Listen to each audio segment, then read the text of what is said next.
रोज़माइन के छात्र जो पिछले 2 वर्षों में हमारे संस्था में आए हैं, पढ़ाई-लिखाई में बहुत ही अच्छे हैं। पिछले 2 वर्ष में हमारे कॉलेज में जिन बच्चों ने प्रथम, द्वितीय, तृतीय स्थान प्राप्त किए हैं, वो सभी रोज़माइन के छात्र निकले हैं। जिससे ये पता चलता है कि वो मेधावी छात्र थे जो कहीं न कहीं पैसों की कमी के कारण आगे नहीं आ पा रहे थे और रोज़माइन के द्वारा एक संकल्प प्लेटफ़ॉर्म उन्हें मिला है जिसमें वो अपनी प्रतिभा को समाज के सामने लाएँ।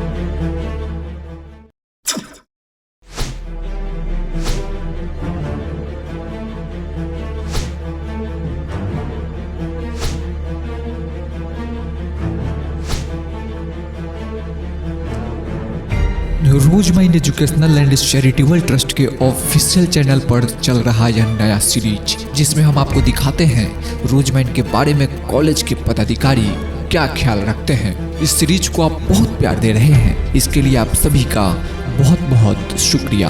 आज इस वीडियो में हमारे साथ मौजूद रहेंगे ऐसे ही ये कॉलेज के पदाधिकारी। हम बात करेंगे और जानने की कोशिश करेंगे कि वे रोजमाइन के बारे में क्या ख्याल रखते हैं। रोजमाइन एजुकेशनल एंड चैरिटेबल ट्रस्ट की तरफ से आज पटना में ऑल इंडिया कॉलेज मीट का आयोजन किया गया था। इस मीट में देश भर के विभिन्न राज्यों से कई कॉलेजों ने भाग लिया। आज ऐसे ही एक कॉलेज के पदाधिकारी हमारे साथ मौजूद हैं और हम आज इनसे बात करेंगे और जानने की कोशिश करेंगे कि रोजमाइन के बारे में क्या ख्याल रखते हैं और रोजमाइन से कितने सालों से जुड़े हैं। सबसे पहले तो sir, Rosemine Educational and Charitable Trust की तरफ से बिहार की धरती पर आपका स्वागत करते हैं।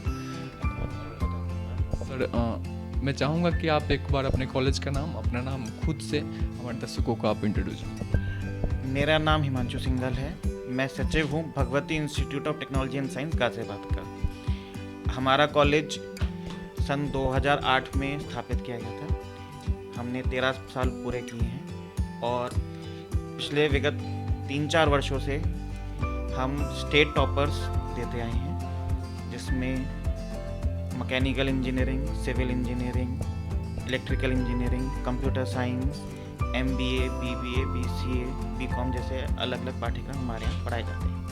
अच्छा, रोजमाइन से आप कितने दिन से जुड़े हैं? रोजमाइन से हम सन 2019 से जुड़े हैं, जब हमें इस संकल्प कार्यक्रम के बारे में पता चला। और बहुत ही उम्दा कार्यक्रम है जिसमें ऐसे बच्चे जो धन की कमी के कारण उच्च शिक्षा नहीं ग्रहण कर पाते, उनको रोजमाइन एक अवसर प्रदान कर रहा है और उच्च शिक्षा में एक बहुत बड़ा योगदान दे रहा है। रोजमाइन का कब तक साथ दीजिएगा? जब तक ये कार्यक्रम चलेगा तब तक हम इससे जुड़े रहेंगे, क्योंकि सही मायने में तो जब ये हमने संस्था अपनी लगाई थी तो मेरे पिताजी जो संस्था के वाइस चेयरमैन हैं और मेरे दादाजी जो चेयरमैन हैं, उनका विजन यही था कि समाज का ऐसा तबका जिन तक उच्च शिक्षा नहीं पहुंच पाती है, उन तक हम शिक्षा पहुँचाएँ। और रोजमाइन का संकल्प कार्यक्रम उसके अंदर एक बहुत उम्दा कार्यक्रम है, बहुत अच्छा काम कर रहा है और बहुत ही अच्छे, मैं कहूँगा, छात्र इस कार्यक्रम के थ्रू आए हैं। जो रोजमाइन है और इसके चेयरमैन है श्री अवैसंबर जी, अपने वादों पर कितने खड़े उतरते हैं? अंबर जी की जितनी तारीफ की जाए उतनी कम है, क्योंकि पहले तो ऐसे कार्यक्रम की परिकल्पना करना और उसको इतनी निष्ठा से निभाना और हम सब कॉलेजेस को मनाना कि हम अपने कार्यक्रम, अपने कॉलेज के अंदर इन बच्चों के लिए सीट अलग से निकालें, हमारे सब तक हमें अप्रोच करना, एक इतने बड़े कार्यक्रम को आयोजित करना जिसमें अलग अलग देश के कोनों से आए हुए चेयरमैन्स को एक प्लेटफॉर्म पे लेके आना और इन सब बच्चों के लिए एक कॉमन प्लेटफॉर्म तैयार करना, ये बहुत ही मुश्किल कार्यक्रम है जो अंबर साहब ने किया है। और हमारा ये 3रा वर्ष है जब उनके साथ जुड़े हैं और हमने उनके अथक प्रयास देखे हैं कि कितना वो प्रयास करते हैं बच्चों के उज्जवल भविष्य के लिए। तो हाँ, हम ये कहेंगे कि अंबर जी अपने सारे वादों पे खरा उतरते हैं। रोजमाइन के द्वारा जिन सीटों पर MOU होता है, रोजमाइन उन सीटों को कितना भर पाती है? अंबर जी अपने वादे में पिछले 2 सालों में खरे उतरे हैं और हमें पूरी उम्मीद है कि इस वर्ष भी वो अपने वादे को पूरा करेंगे। दिन पहले मैं हरियाणा में था, तो एक चेयरमैन साहब से मेरी बात हो रही थी। तो उनका कहना था कि एक आईएनसी अप्रूवल कॉलेज बनाने में या फिर एआईसीटी के अप्रूवल लेने में करोड़ों रुपए खर्च होते हैं, बहुत सारी मेहनत होती है। यानी कि एक कॉलेज को खड़ा करने में कई सारे पापड़ बेलने पड़ते हैं, और आपके अमर साहब आते हैं और रातों रात 500 सीट पर एमओयू करके पटना चले जाते हैं। इन सब चीज़ों को आप किस नज़र से देखते हैं और इसके पीछे कौन सी ताकत काम कर रही है? मेरे हिसाब से ये अंबर जी की जो एक सोच है कि शिक्षा जो है वो एक वाजिब दाम पे सब तक पहुंचाई जा सके, और उनकी मेहनत है वही है, और आप सब भाई लोगों का प्यार है जो उन्होंने इतने वर्षों तक इतने सारे छात्रों को एक उज्जवल भविष्य दिया है। उनके अभिभावकों का जो और उनका जो अभी तक उनको फीडबैक मिला है, उसके बेसिस पे उनमें और ऊर्जा आती है, और यही उनकी मेहनत और निष्ठा है जिसकी वजह से कार्यक्रम आज इस स्तर तक पहुंच पाया है। देश के जो भी कॉलेजें हैं जो स्टेट गवर्नमेंट यूनिवर्सिटीज़ एफिलेटेड हैं, उन कॉलेजों से क्या अपील करिएगा? क्या आपको लगता है कि उनको इस मिशन से जुड़कर और इसमें भागीदारी करके और इससे जुड़ना चाहिए? शिक्षा एक नोबल काम है, एक चैरिटेबल काम है।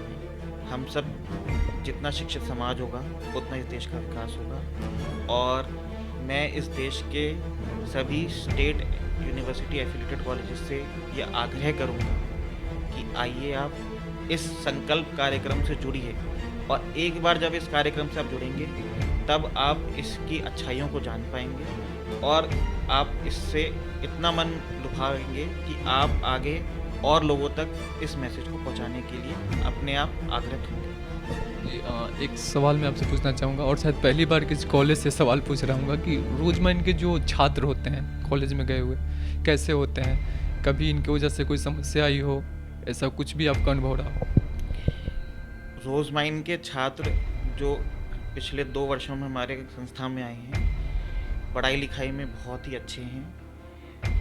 मैं इतना बताना चाहूँगा सब लोगों को कि पिछले 2 वर्ष में हमारे कॉलेज में जिन बच्चों ने प्रथम, द्वितीय, तृतीय स्थान प्राप्त किए हैं, वो सभी रोजमाइन के छात्र निकले हैं, जिससे ये पता चलता है कि वो मेधावी छात्र थे जो कहीं ना कहीं पैसों की कमी के कारण आगे नहीं आ पा रहे थे, और रोजमाइन के द्वारा एक संकल्प प्लेटफॉर्म उन्हें मिला है जिसमें वो अपनी प्रतिभा को समाज के सामने ला पाए हैं। और छात्र तो छात्र हैं, अपने घर से इतनी दूर आके वो इस कार्यक्रम में पार्टिसिपेट कर रहे हैं, और हमें उन्हें जिस तरीके से हम उनको आगे ले जाना चाहेंगे उस तरीके से वो जा सकते हैं। तो हमें उनके साथ सहयोग करना चाहिए, उन्हें समझने की कोशिश करनी चाहिए, क्योंकि वो मैं कहूँगा वीक बैकग्राउंड से हैं। तो हमें उस चीज़ को ध्यान में रखते हुए निर्ममता से उनके साथ व्यवहार करना चाहिए।